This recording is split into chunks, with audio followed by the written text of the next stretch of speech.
go and collect things. Mostly I take everything I find. When I come back to the studio, I throw it on the floor and let it dry out, and I start to sort it into categories. Are they going to be similar items? If it's all bottles, then that's kind of easy. But if I'm using a diverse selection of shapes and sizes, then I'm going to mix colors within a certain palette. For instance, the piece that I call the grid is that yellow, black, orange, and off-white.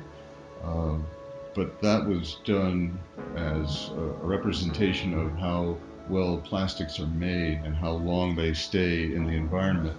We think of it as something disposable, but they're really built to last. If it breaks down, it just breaks down into smaller pieces. It's really like we're committing mass suicide. We're going to fill the ocean with plastic objects. We'll remove the fish at the same time, and what are we going to live off of?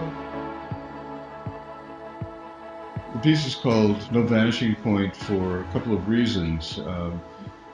First off, just on the technical side, most photographs have some kind of perspective and a vanishing point to make them interesting and to draw the eye in. And this one didn't have that. Here, everything, the lines are all parallel. They don't converge. No vanishing point also referred to the idea of usage, how people continue to use drugs no matter how well educated they are. I had an alcoholic father. I'm curious about the lifestyle.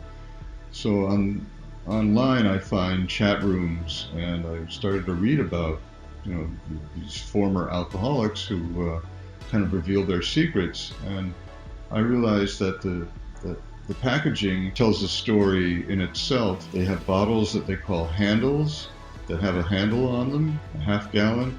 And I read one fellow who said he couldn't use a handle while he was driving because as he tipped it up, it would hit the roof of his car. And so he was always transferring his drinks from large handle bottles into smaller hip flasks that would fit into his pockets, and it allowed him to keep going.